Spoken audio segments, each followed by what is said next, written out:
Hi guys, இந்த எபிசோடோட ஸ்டார்டிங்லேயே பார்த்தீங்கன்னா பிரசிடென்ட் இருந்துட்டு மிஸ் சா கிட்ட சொல்லிட்டு போகலான்னு வராங்க.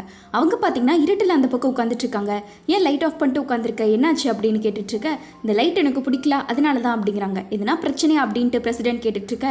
ஒரு வேளை அந்த செத்து போனல பையன் அவன் மறுபடியும் வரான், தேசங்க்கு நமக்கெல்லாம் பிரச்சனை கொடுப்பான், நான் மறுபடியும் கொல்ல சொன்னால் நீங்கள் கொல்லுவீங்களா அப்படிங்கிற மாதிரி மிஸ் சா அன்றைக்கி கொண்ட மாதிரியே கொல்லுவீங்களான்னு கேட்க, அன்றைக்கி நான் உனக்காக கொன்னேன், இப்போ தேசன் இருக்கான்ல அவனுக்காகவும் நான் சேர்த்து கொள்ளுவேன் அப்படிங்கிற மாதிரி பிரசிடென்ட் சொல்கிறாங்க. உடனே மிஸ்டா கட்டி பிடிச்சிட்டு அது வேற யாரும் இல்லை சிஓ தான் அப்படின்ட்டு சொல்கிறாங்க. இங்கே உனக்கும் இந்த மேட்ரு தெரிஞ்சிருச்சான பிரசிடென்ட் கேட்க, உங்களுக்கு தெரியுமா அப்படிங்கிற மாதிரி மிஸ்டா ஷாக் ஆகிட்டு இருக்காங்க. இங்கே தேசங் பார்த்தீங்கன்னா சிஓக்கு கால் பண்ணிக்கிட்டு இருக்கான். அவன் ஃபோன் எடுக்கலனோடனே நான் உன்னை மீட் பண்ணணும் எங்கே இருக்குங்கிற மாதிரி நம்ம சிஓ கிட்ட கேட்டுக்கிட்டு இருக்கான். அப்போ இவன் பார்த்துட்டு இருக்கும்போது பிரசிடென்ட் கரெக்டாக கிளம்பியிருப்பாரு. எங்கே போகிறாரு இவர் இந்நேரத்துக்குன்ட்டு தேசங்க்கு ஆல்ரெடி பிரசிடென்ட் மேலே முதலேருந்தே டவுட்டாக தான் இருக்கும். அப்புறம் தான் பிரசிடென்ட் பார்த்தீங்கன்னா ஹீரோவை பார்க்கலான்னு வந்திருக்காங்க. இங்கே யோமலா கேமரா செட்டப்போட பக்காவாக ரெடியாகி உட்காந்துருக்கான். பாடிகார்டோட ஹெல்ப்போட நடக்கிறதுல ரெக்கார்ட் பண்ணுற மாதிரி பக்காவாக செட்டிங் பண்ணி உட்காந்துட்டு இருக்க. கொஞ்ச நாளுக்கு முன்னாடி நடந்ததை நினச்சி பார்க்குறான். யோம் பார்த்தீங்கன்னா பிரசிடென்ட்டை பேசிட்டு இருந்திருப்பான். இந்த மாதிரி வானும் லீவ் கரெக்டாக இருந்திருந்தா இதெல்லாம் வந்திருக்காதுல்ல அப்படிங்க. இல்லை வானை நான் இன்னும் கொஞ்சம் கவனித்து வச்சுருக்கணுங்கிற மாதிரி பிரசிடென்ட் சொல்லிட்டு இருக்கான். சரி நீ ஏன் நடந்ததெல்லாம் ஃபீல் பண்ணிக்கிட்டு இருக்க, பேசாமல் நீ வேணா தேசங்கோட மருமகனாக வந்துடுறியா அப்படின்னு கேட்க, ஃபஸ்ட்டு பார்த்தீங்கன்னா பிரசிடென்ட்டு இல்லை எனக்கு அதெல்லாம் ஆசை இல்லைன்னு மாதிரி சொல்லியிருப்பாங்க. அதுக்கப்புறம் யோம் சொல்லியிருப்பான், எனக்கு தெரியும் உனக்கு ரொம்பவே பிடிக்கும் அப்படின்ட்டு, நீ மட்டும் ஒத்துக்கிட்டா கண்டிப்பாக உன்னை நான் பிரசிடென்ட் ஆக்கி காட்டுவேன், சரி உனக்கு பிடிச்சிருந்தா சொல்லு, இப்போதைக்கு நீ எதை பற்றியும் ஒரி பண்ணிக்காத, நீ முதல்ல உடம்பு பார்த்துக்கோ அப்படின்ட்டு இவங்கெல்லாம் பேசுறத நம்ம ஹீரோவும் காரில் அந்த ரெக்கார்டிங் டேப் இருக்குல்ல அதில் கேட்டுட்டு வந்துட்டு தான் இருக்காங்க. பிரசிடென்ட் கிளம்பினோடனே யோம்கிட்ட வேற யாரோ பேச வராங்க. நீங்கள் சொன்ன மாதிரியே அதில் ரெக்கார்டிங் டிவைஸ் செட் பண்ணிட்டேன் அப்படின்ட்டு பிரசிடென்ட்டோட ரூமுக்கும் பார்த்தீங்கன்னா அப்போவே அவன் ரெக்கார்டிங் வச்சிருப்பான். அவன் நாளைக்கு உண்மையக்கு இது மாற்றிக்கிது வளரிட்டானா மனசு மாறல அதுக்கு தான் அப்படின்ட்டு இருப்பான். அப்போது கூட இருக்கிறவர் பார்த்தீங்கன்னா நிஜமாலுமே அவன் அவர் பையனை தான் கொண்டாருன்னு தெரியாது அப்படின்னு கேட்க, அவனுக்கு தெரியாது இன்னும் அது செத்தது அவன் பையன் தான் அப்படின்ட்டு, அது வரைக்கும் நம்ம இது ஓகே தானே அப்படின்ட்டு. ஆக்சுவலாக இவங்க வானை எதுக்கு போட்டிருப்பாங்க அப்படின்னா, இந்த இவங்க ஒரு காலேஜில் ஆக்டிவிஸ்டாக இருந்திருப்பாங்கள்ல சோஷியல் அவேர்னஸ், அதில் ஏதோ ஒரு மேட்ரில் தான் போட்டிருப்பாங்க. இந்த மாதிரி நீ அன்னைக்கே வானை கண்டிச்சிருந்தா இவ்வளோ பிரச்சனை வந்திருக்காதுல்ல அப்படின்ட்டு சொல்லிட்டு இருக்க. அவள் அன்றைக்கி ப்ரெஸ் கான்ஃபரன்ஸ் கொடுக்க மாட்டேன்னு சொன்னா அப்போவே நான் நிறுத்தி இருக்கணும் அப்படிங்கிற மாதிரி இவர் பேசிகிட்டு இருக்காரு. இது இவ்வளோ தூரம் கொண்டு வரும்னு எனக்கு தெரியாது அப்படின்ட்டு ரெண்டு பேரும் அது என்னன்ட்டு நம்மளுக்கு ஃப்ளாஷ்பேக்கில் தான் தெரியும். இதெல்லாம் நம்ம ஹீரோ பார்த்தீங்கன்னா ரெக்கார்ட் பண்ணி கேட்டுகிட்டே இருக்காங்க. அந்த செத்து போன பையன் பேர் ஹியோன் தானே அப்படின்ட்டு எல்லாம் பேசிகிட்டு இருக்கிறத ஃபுல்லாக கேட்டுட்ருக்க. பிரசிடென்ட் பார்த்தீங்கன்னா ஹீரோவை எப்படா போடலாங்கிற மாதிரி வெயிட் பண்ணிக்கிட்டு இருக்கான். யோமும் இதை சிசிடிவியில் பார்த்துட்டு இருக்கான். ஹீரோ வந்தோடனே நான் இங்கே இருக்கேன் அப்படின்ட்டு பிரசிடென்ட் சொல்ல ஹீரோவும் பேசலான்ட்டு வராங்க. அப்போ பார்த்தீங்கன்னா டக்குன்னு இவன் கன் எடுத்து அது சைலண்டில் வேற போட்டிருக்கானா உடனே ஒரே புல்லட் இறக்கிடுறான். ஹீரோ அப்படியே ஃப்ளாட் ஆகிட்டாங்க. யோம்க்குனா டக்குன்ட்டு ஒரே நிம்மதியாக தான் இருக்கும். அடுத்து பார்த்தீங்கன்னா 5 நிமிஷத்தில் இவன் கால் பண்ணி பிரசிடென்ட் கொல்லாதீங்க சியோ உங்கள் பையன் அப்படின்ட்டு அவன் 5 நிமிஷம் கூட இல்லை டக்குன்னு பேசிட்டு வச்சிடறான். இவன் என்ன பேசினாங்கிறது கூட பார்த்தீங்கன்னா பிரசிடென்ட்டுக்கு தெரியல. பாடிகார்டு இதெல்லாம் உட்காந்து நடக்கிறதெல்லாம் அழகாக ரெக்கார்ட் பண்ணிக்கிட்டு இருக்கான். அப்போ ஹீரோ பார்த்தீங்கன்னா எந்திரிச்சிடுறாங்க. எந்திரிச்சு இப்போ வாட்ச் நீ கொல்லுடா முடிச்சிடுறா அப்படிங்கிற மாதிரி மாவலாக வெயிட் பண்ணிட்டு இருக்கான். சீக்கிரமாக கொல்லுங்க அப்பா அப்படின்ட்டு நம்ம ஹீரோ சிரிச்சிட்டு இருக்காரு. பிரசிடென்ட்டுக்கா என்னதான் இருந்தாலும் இவர் ரொம்ப ஷாக் ஆகிட்டாரு. என்ன சொன்னா இப்போ அப்படின்ட்டு, உண்மையை சொல்லு விளையாடுறதுக்கு உனக்கு ஒரு வேலையே இல்லையா, இந்த டைம் என்ன விளையாட்டு விளையாட போறேன்ட்டு இவர் சரியான காண்டில் கத்திக்கிட்டு இருக்காங்க. தோ நான் ஏன் உண்மையை சொல்ல போகிறேன் சுடுங்கப்பா அப்படின்ட்டு ஹீரோ பார்த்தீங்கன்னா கன் எடுத்து தலைக்கு மேலே வச்சிடுறாங்க.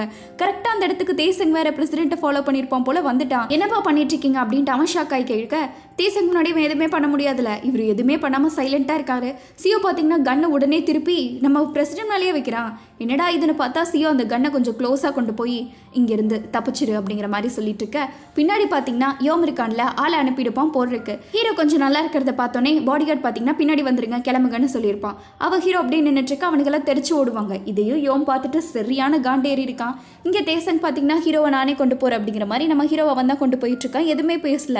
பிரசிடென்ட்டுக்கா இப்போ என்ன பேசுறதுன்னு கூட தெரியல. ஏன்னா ஒரு பையனுக்கு உண்மை தெரிஞ்சிருச்சு, இன்னொரு பையனுக்கு உண்மை தெரிஞ்சுக்கிறது மாதிரி ஆடி போய் இவர் நின்றுட்டு இருக்காங்க. பார் இவனை அப்படின்ட்டு யோம் பார்த்தீங்கன்னா கார் எடுத்துட்டு ஜஸ்ட் மிஸ்ல பிரசிடென்ட்டை போடுற ஸ்பீடில் அளவுக்கு வந்துக்கிட்டு இருக்கான். இப்போ பிரசிடென்ட்டா உலகமே இடிஞ்சு போன மாதிரி இருக்கா. இங்கே தேசங் பார்த்தீங்கன்னா ஹீரோ எப்படியோ பத்திரமா காருக்கு கூட்டிகிட்டு வந்துட்டான். இந்த மாதிரி நீங்கள் கிளம்புங்க நான் பார்த்துக்கிறேன் அப்படின்ட்டு சொல்லிடுறான். இங்கே என்னமோ பிரசிடென்ட் சொல்ல வராது. தேசங் அது கூட கேட்காம டக்குன்னு கட் பண்ணிவிட்டு அவன் பாட்டுக்கு போயிடுறான். ஃப்ரெண்டு பார்த்தீங்கன்னா உங்ககிட்ட ஒரு முக்கியமான விஷயம் பேசணும், நான் ஒன்றும் சியோ உன் பையன் தான் நினைக்கிறேன் அப்படிங்கிற மாதிரி சொல்லியிருப்பாங்க. ஹீரோவை ஹாஸ்பிட்டல் அட்மிட் பண்ணிட்டு வெயிட் பண்ணிக்கிட்டு இருக்காங்க. தோஸ்துக்கும் டாக்டருக்கும் ரொம்ப பழக்கம் போல. எப்படியோ தோஸ்து டாக்டர் கிட்ட நைஸாக பேசி ஹீரோவை எந்த ஒரு ப்ராப்ளமும் இல்லாமல் காப்பாற்றி விட்டுட்டாங்க. அந்த போலீஸ் கேஸில் எதுவுமே ஆகலை. தேசங் இப்போ ஹீரோ நல்லா தானே இருக்கான், பார்க்க போகலாம் அப்படின்ட்டு சொல்ல போகலாங்கிற மாதிரி தோஸ்து சொல்கிறான். அங்கே தேசங் போய் பார்த்துட்டு தான் ஒரு விஷயத்த நினச்சிட்டு இருக்கான். ஆக்சுவலாக ஹீரோவும் பிரசிடென்ட்டும் பேசிட்டு இருந்திருப்பாங்களே, இவன் கேட்டுட்டு இருந்திருப்பான். அப்போது ஹீரோக்கு தெரியும் நம்ம தேசங் எல்லாம் கேட்டுட்டு இருந்தான்ட்டு. உங்கள் அப்பாட்ட நீ எதுவும் சொல்லிடாத, அவர் உனக்கு நல்ல அப்பாவாக இருக்கணும்னு நினைக்கிறாரு, அப்படியே நீ மெயின்டைன் பண்ணிக்கோ அப்படின்ட்டு சொல்ல தேசங் எதுவுமே சொல்லியிருக்க மாட்டான். பேசாமல் நீ தேசங்க விட்டு போயிடலாம்ல சியோ அப்படின்னு கேட்பாங்க. ஒன்று நீ என்னை புரிஞ்சுக்க ட்ரை பண்ணு, இல்லைனா என்னை கிளம்ப சொல்லு, ரெண்டில் ஏதோ ஒரு வேலையை தான் நீ சூஸ் பண்ண முடியும்ட்டு சொல்ல தேசங்க்கு இதை நினச்சி பார்த்துட்டு மனசே இல்லை சியோ அப்படின்ட்டு இவர் பாட்டுக்கு ஃபீல் பண்ணி கூப்பிட்டுருக்க. கரெக்டாக பார்த்தீங்கன்னா அப்போ ஹீரோவை பார்த்தீங்கன்னா தேசங்கோட கையை பிடிக்கிறாங்க. அப்போ முழிச்சு பார்த்துக்கிட்டு இருக்க தேசங்க்கு அழுகியே வந்துடுது. இந்த மாதிரி மன்னிச்சிரு அப்படின்ட்டு அவன் பேசிக்கிட்டு இருக்க. இங்கே வீட்டில் பார்த்தீங்கன்னா ஃப்ரெண்டு டாக்டரோட அப்பாவை காட்டுறாங்க. என்ன சொல்ல வந்த, நீ தயவு செஞ்சு சொல்லு அப்படின்ட்டு சொல்லிட்டு இருக்க. எனக்கு தெரிஞ்சு சியோ இருக்காங்களே, அவர் தான் வானோட பையன் நினைக்கிறேங்கிற மாதிரி இவர் ஒரு ஃப்ளாஷ்பேக் சொல்கிறாங்க. லீக்கு தெரிஞ்சிடும் சியோவோட ஜாடை எல்லாமே பிரசிடென்ட் மாதிரியே இருக்குன்ட்டு. உண்மையை சொல்லு, இது அவனோட பையன் தானேன்னு கேட்க, ஆமாம் அவர் குழந்தைய வேண்டானாரு, அதனால தான் இது அவரோட பையனே தெரியாமல் நான் வளர்த்திட்டு இருக்கேன் அப்படிங்குவாங்க. அப்போ நீ எப்போ தான் சொல்ல போகிறங்கிற மாதிரி லீ கேட்க, கொஞ்சம் டைம் கரெக்டான வந்தால் நானே சொல்லிடுறேன் அப்படின்ட்டு சொல்லிட்டு சியோ சின்ன பையனாக இருக்கும்போது ஏதோ கூப்பிட்டுருப்பாங்கன்னு அவங்க ஓடி இருப்பாங்க. நடந்ததெல்லாம் நீ கேட்டதானே, நீ எதையும் பெருசாக கண்டுக்காத, இது வானோட வாழ்க்கை, அவளே பார்த்துப்பாங்கிற மாதிரி லீ சொல்லியிருப்பாங்க. ஆக்சுவலாக அவர் சியோவை ரொம்ப கேர் பண்ணதுக்கு காரணமே இது பிரசிடென்ட்டோட பையனு தெரிஞ்சுதான். நிஜமாலுமே அவனுக்கு என் பையனு தெரியுமா அப்படின்ட்டு கேட்க, இதையே நீ இப்போ சொல்கிற அப்படிங்கிற மாதிரி பிரசிடென்ட் கத்திக்கிட்டு இருக்காங்க. சில விஷயம்லாம் எனக்கு எப்படி உண்மையை சொல்கிறதுன்னு தெரியல. ஏன்னா அன்றைக்கி செத்தது உன்னோட லவ்வரு, உன்னோட பையன், அதுக்கப்புறம் உன் ஃப்ரெண்டு. இதெல்லாம் உன்கிட்ட சொன்னால் உனக்கு எப்படி தோணுன்ட்டு எனக்கு தெரியல, நீ அப்போ ரொம்ப உடஞ்சி போயிடுவேன், இப்போ தான் தோணணும்னு தோணுச்சுங்கிற மாதிரி சொல்கிறாங்க. பிரசிடென்ட்டுக்கு மொத்த உலகமும் அப்படியே இடிஞ்சு போன மாதிரி இருக்குது. கொஞ்சம் யோசிச்சு பாருங்கள், அவரோட ஒய்ஃபு பையனெல்லாம் அவரே கொண்டிருக்காரு. இங்கே சியோவை எப்படியோ கஷ்டப்பட்டு ஹாஸ்பிட்டல்லேருந்து வீட்டுக்கு கூட்டிகிட்டு போக தேசங் விட மாட்டேங்கிறான், நான் கூடயே இருக்கேன் அப்படின்ட்டு. ஆனால் சியோ தான் பார்த்தீங்கன்னா இல்லை என்னை இருக்கிறது எனக்கு ஒரு மாதிரி இருக்குன்ட்டு சொல்ல அவனுக்கும் பாவம் ஒரு மாதிரி ஆயிடுச்சு. அவன் போயிடுறான். ஆனால் அவன் போகிறதெல்லாம் பார்த்தீங்கன்னா நம்ம ஹீரோ அப்படியே பார்த்துக்கிட்டே தான் இருக்காங்க. வீட்டுக்கு வந்து பிரசிடென்ட்டுக்கு பேய் அடித்த மாதிரி இருக்காரு. என்னதான் பண்ணுறது ஏது பண்ணுறதுன்னு தெரியாமல் அப்போ அந்த விஷயம் அவர் எக்ஸசைஸ் பண்ணுவார்ல, அதை ஒரு நிமிஷம் நினச்சி பார்க்குறாங்க. கொஞ்ச நாளுக்கு முன்னாடி இவர் ஆசையாக எக்ஸசைஸ் பண்ணிட்டு இருந்திருப்பாங்க. அதை பார்த்தீங்கன்னா லீ யூஸ் பண்ண மாட்டாங்க. என் ஒய்ஃபை எனக்காக கம்பல் பண்ணுவா எக்ஸசைஸ் பண்ணுன்னு, அதனால தான். ஆனால் எனக்கு இதெல்லாம் பிடிக்காது அப்படின்னு அவர் சொல்லிக்கிட்டு இருக்க. சரி உங்ககிட்ட நான் உனக்கு கேட்டேனே அது என்னாச்சுங்கிற மாதிரி சொல்லியிருப்பாங்க. இந்த மாதிரி எங்கள் அப்பாவோட கடை உங்களோட தேசம் குரூப்பில் அமைக்கிறதுக்கு ஒரு சின்ன இடம் கொடு அப்படிங்கும்போது அவர் கொஞ்சம் யோசிச்சிருப்பார். இந்த மாதிரி நான் எங்களோட மருமகன் தான், அதுக்குன்ட்டு இவங்களோட சொத்தில் எனக்கு உரிமை இல்லைன்ட்டு இருக்குல்ல, நான் இதை பண்ண முடியாது அப்படின்ட்டு சொல்ல, இந்த மாதிரி நீ பண்ணலன்னா எங்கள் அப்பாவோட ஃபேக்ட்ரியே இழுத்து மூடிடுவோம் அப்படிங்கிற மாதிரி சொல்கிறாங்க. நான் எங்கள் அப்பா கேட்டதுக்கே பண்ணித்தர மாட்டேன்ட்டேன், மன்னிச்சிரு அப்படிங்கிற மாதிரி சொல்லியிருப்பாங்க. அன்னைக்கு யோமுன் அவ்வளோ அடி அடிச்சான்ல, அதுக்கப்புறம் நீ ஏன் அந்த பேர் எழுதி கொடுத்தல அப்படின்னு கேட்க, இல்லை நான் அந்த பேரை கொடுக்கவே இல்லை அப்படிங்கிற மாதிரி பிரசிடென்ட் உறுதியாக சொல்கிறாங்க. ஆனால் நீ பேர் எழுதி கொடுத்தல நம்ம குரூப் மெம்பர்ஸ் பேர் யோம் கிட்ட, அது எனக்கு முன்னாடியே தெரியுங்கிற மாதிரி இவர் சொல்கிறாரு. இப்போ எதுக்கு கொண்டு வரங்கிற மாதிரி பிரசிடென்ட் கேட்க, இதை விட்டு யோம் ரொம்ப மோசமானவன், அவன் கூட இருக்காதுங்கிற மாதிரி லீ சொல்லிட்டு இருக்காங்க. ஆனால் நான் என்ன உன்னோட அஃபேரை பற்றி எதுனா கேட்டனா அப்படின்ட்டு பிரசிடென்ட் சொல்கிறான். அஃபேரா அப்படின்னு லீயே ஷாக்காக, ஓனோட பையன் உன் பையன் தானே அப்படின்ட்டு கேட்குறாங்க. இவருக்கு கடுப்பாயிடுச்சு. இன்னும் கொஞ்ச நாள் கழிச்சு நம்ம பேசிக்கலாம் அப்படின்ட்டு சொல்ல, நீ என் விஷயத்தில் தலையிடாத வரைக்கும் நான் உன்னதில் தலையிட மாட்டேன்ட்டு அவர் கிளம்பியிருப்பாங்க. ஆனால் இவங்கெல்லாம் பேசினது மிஸ்டா வெளியிருந்து கேட்டுக்கிட்டு இருந்திருப்பாங்க. அவங்க 2 பேர் தனியாக உட்கார வச்சு, நீ தப்பாக புரிஞ்சுட்டேன்னு நினைக்கிறேன் அப்படின்னு மிஸ்டா கிட்ட பேச, இல்லை எனக்கு அந்த பையனை பார்த்தாலே அவ்வளோ கடுப்பாக இருக்குது, இப்போ நான் என்ன பண்ணுறது, காலேஜ்லேருந்தே இவர் இப்படி தான், எப்போவுமே அவர் பண்ண தப்போ ஒத்துக்கவே மாட்டார், இப்போ நான் என்ன பண்ணுறது, பேசாமல் நான் உன்னையவே கல்யாணம் பண்ணியிருக்கலாம் போலன்ட்டு மிஸ்டா அழுதுட்டு இருந்திருப்பாங்க. இதெல்லாம் பிரசிடென்ட் இப்போ நினச்சி பார்த்துக்கிட்டு இருக்கான். அப்போ கரெக்டாக பார்த்தீங்கன்னா தேசங்க ஓப்பன் பண்ணி, இந்த மாதிரி சியோ ஹாஸ்பிட்டலில் ஓகேவா தான் இருக்கான், நீங்கள் கொல்லணும்னு நினைப்பீங்க, இருந்தாலும் நான் சொல்கிறேங்கிற மாதிரி பேசிட்டு பிரசிடென்ட் என்ன வராங்கன்னு கூட கேட்காம கதவை சத்திட்டு போகிறான். இவர் கம்ப்ளீட்டாக உடஞ்சி போயிட்டுருக்க. இந்த ரைஸ் கேக்கு உன் பேச்சு கேட்டு செஞ்சப்பாரு நல்லாவே இல்லை அப்படிங்கிட்டு இருக்காங்க. இங்கே செஃப்போட ஒய்ஃப் பார்த்தீங்கன்னா, இப்போ புதுசாக வந்த மேடம் இருக்காங்களே, அவங்களுக்கும் இந்த சொத்து ஷேரண்ட்டு எல்லாமே பாதி பாதி இருக்குது, நம்ம அவங்களுக்கும் தேவையானது மாதிரி சமைச்சு கொடுக்கணுங்களோட பேசிகிட்டு இருக்க செக்ரட்டரி உள்ளே வந்துடுறாங்க. அதே கடுப்போடு இவங்க அப்படியே சும்மா சுற்றிட்டு இருக்கும்போது மிஸ்டா பார்த்தீங்கன்னா எவ்வளோ நாள் ஆச்சுங்கிற மாதிரி செக்ரட்டரிட்ட கேட்டுட்டு இருக்காங்க. இன்னையோட 7 நாள் அப்படின்ட்டு சொல்லிட்டு இருக்க. ஃபுட்டெல்லாம் போயிட்டுருக்கு, எதுவுமே சாப்பிடலை, யாரா இப்படி விரதம் இருக்கான்னு பார்த்துட்டு இருந்தா அது வேற யாரும் இல்லை நம்ம பிரசிடென்ட்டு. அவர் தான் 7 நாள் ரூம்குள்ளே போயிட்டு வெளியவே வராமல் இருக்க சியோ பார்க்க வந்திருக்காரு. வந்தோடனே கதவு சத்த சொல்கிறாங்க. அதே மாதிரி சியோவும் பிரசிடென்ட்டும் தான் பார்த்தீங்கன்னா பேசிக்கிட்டு இருக்காங்க. சியோ பார்த்தீங்கன்னா, என்னை கொல்லுங்க, நான் தான் உங்கள் பையன் ஏப்பா லேட் பண்ணுறீங்கன்னு கேட்ட ஒரு வார்த்தைனால நீங்கள் எப்படி ஆயிட்டீங்களா என்ன, அதுவும் ஒரு வாரம் வெளியே வராமல் சாப்பிடாம அப்படின்ட்டு இருக்க அவர் அப்படியே இருக்காரு. இதனால நீங்கள் இவ்வளோ ஃபீல் பண்ணுவீங்கன்னு எனக்கு தெரியாமல் போச்சு. நிஜமாக சொல்லுங்கள், இதனாலேயே நீங்கள் ஃபீல் பண்ணிட்டு இருக்கீங்கிற மாதிரி சிஓ கேட்டுக்கிட்டு இருக்க. என்னை விட அதிகமாக கஷ்டப்படுற மாதிரி நடிக்காதீங்கிற மாதிரி அவர் கத்திக்கிட்டு இருக்காங்க. நீங்கள் இப்போ கொடுக்க மாட்டீங்கன்னு தெரியும், இருந்தாலும் நானே வந்து கொடுக்குறேங்கிற மாதிரி சிஓ எதையோ கொண்டு வந்து குடிச்சிட்டு படித்து பாருங்க அப்படின்ட்டு லைட் போடுறாரு. என்னென்னா ஆக்சுவலாக அந்த டிஎன்ஏ டெஸ்ட் ரிசல்ட் தான், நீங்களே பாருங்கள் உங்களுக்கும் எனக்கும் என்ன உறவு அப்படின்ட்டு அப்பா பையன்ட்டு நம்ம சிஓ சொல்கிற. அதே மாதிரி அந்த பேப்பர்லேயும் பார்த்தீங்கன்னா 99.9% அப்படியே டிஎன்ஏ மேட்ச் ஆயிருக்கும். இப்போ நீ வெளியே கிளம்பு கொடுத்துட்டல அப்படிங்கிற மாதிரி பிரசிடென்ட் சொல்கிறாங்க. நான் நீங்கள் ஏதோ மன்னிப்பு கேட்பீங்கன்னு நினச்சேன், இப்போ கூடவா உங்களுக்கு கேட்கணும்னு தோணலை அப்படிங்கிற மாதிரி சிஓ கேட்டுக்கிட்டு இருக்க. அந்த நாளில் உன்னை நான் ஷூட் பண்ணதுக்கு முன்னாடியே எனக்கு உண்மை தெரிஞ்சிருந்தா நல்லா இருந்திருக்குங்கிற மாதிரி பிரசிடென்ட் சொல்லிட்டு இருக்கான். அப்போது தெரிஞ்சிருந்தா நீங்கள் கொண்டிருக்க மாட்டீங்களான்னு சிஓ கேட்க, இல்லை நான் கண்டிப்பாக கொண்டிருப்பேன், ஏன்னா நான் பிரசிடென்ட் ஆகணும்னு ஆசைப்பட்டேன், அதுவும் இந்த மருமக அப்படின்ட்டு சொல்ல. அப்புறம் எதுக்கு நீங்கள் ஒரு வாரம் இங்கே ரூமில் லாக் பண்ணியிருக்கீங்க, நான் பையன்னு தெரிஞ்சால் கூட கொண்டிருப்பீங்களா அப்படின்னு கேட்க, ஆமாம் ஆனால் நான் என்ன ஒரு விஷயத்தை மாற்றிருப்பேன், யோம் எனக்கு அடிமையாக நான் வச்சுருப்பேன், அவனை வச்சு நான் எல்லா காயின்ஸையும் பர்ஃபெக்டாக மூவ் பண்ணியிருப்பேங்கிற மாதிரி பிரசிடென்ட்டு சொல்கிறாங்க. ஹீரோக்குனா இதை கேட்டு எப்படி ரியாக்ட் பண்ணுறதுன்னு கூட தெரியல.